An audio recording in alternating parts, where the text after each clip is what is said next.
Well, hi folks. Today is Veterans Day. At least this is that time of year. And I just wanted to share with you a little bit. And I'm talking to the veterans.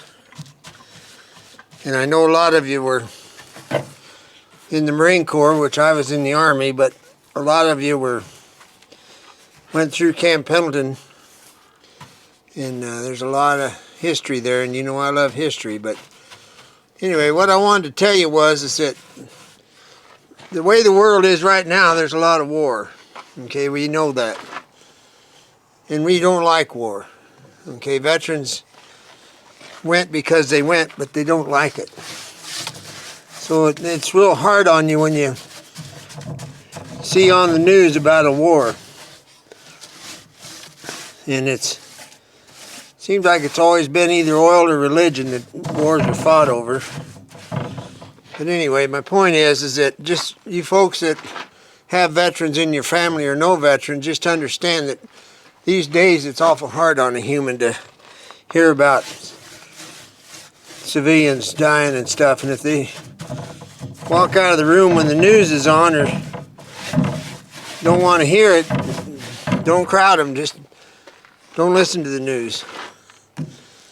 And for the veterans, I can tell you that, as you know by now, you need a purpose, you need something. And for me, you know, I've got an excellent life, as you know that, and Deb dodged a bullet, and we're grateful for that, so I kind of got everything going for us. But something that makes my life bearable, and I hate to use that term, but it's a fact, is being able to get on a horse. So it can be a horse, a dog, a cat, goldfish, doesn't matter, but you need something, because what we know is that animals are sensitive and they also don't have much of an opinion. It's yes or no. And they make really good companions because they don't judge and they don't torture you and bother you with a whole bunch of dumb questions. So I guess what I'm trying to say is that pretty much everybody on our YouTube deal, they have horses or livestock, or they're ranchers and cowboys and trail riders. So if you look around and you have all that going for you, you'll notice that you can handle things a lot better than people like that are stuck in Compton or the middle of some city. You know, I can't even imagine what that would be like. So patience, once again, folks, for everybody. Is veterans move on with their lives, but they never forget. So just be patient with them. And thanks to you guys for what you did. Now, moving right along, there's a lady in Australia that got in a wreck with a pit bull, attacked her her horse.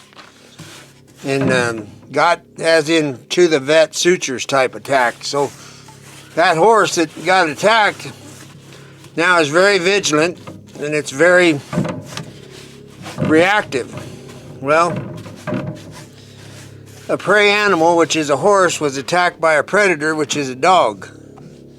Okay, now I can tell that she's a rancher because they talk about mustering cattle and using, she's got a whole bunch of dogs with her all the time. Well, okay, what she asked me was, what do I think about basically getting this horse over the fact of what happened?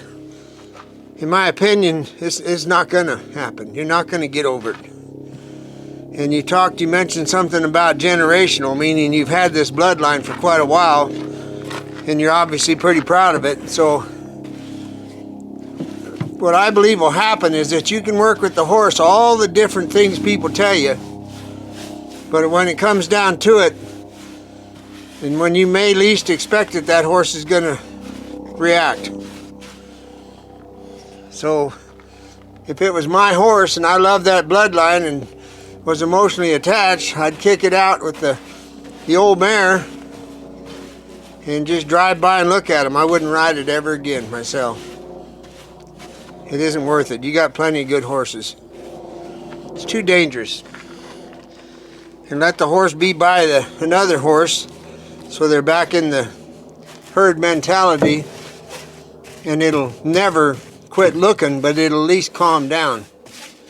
So that may be not what you want to hear, but you asked me, that's what I would do. And so the list of names I put up, Tom Ramos was one of them. And for you veterans that went through Camp Pendleton, survived it, I should say, that used to be the Santa Margarita Ranch, y Las Flores, back in the day before World War II. Well, Tom Ramos, when I was a kid, he lived there in Vista, outside of Vista, and he was an actual spade bit man. Well, he grew up on that ranch before it was Camp Pendleton.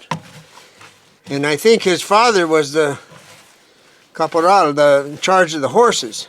So, needless to say, he had quite a California horse background.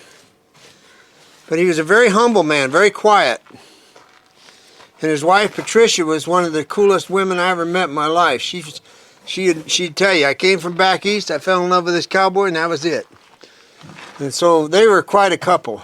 But all us kids, once a year they had a trail ride to Palomar Mountain from Vista, and he led it many times. And I used to watch him ride, and I was admiring it, but I never paid close enough attention to learn anything.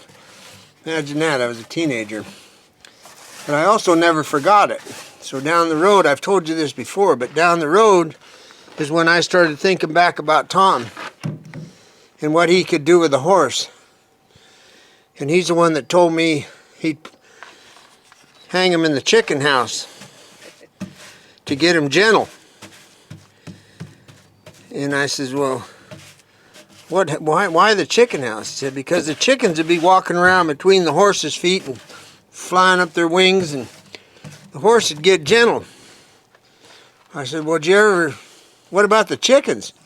He said, I never really liked chickens.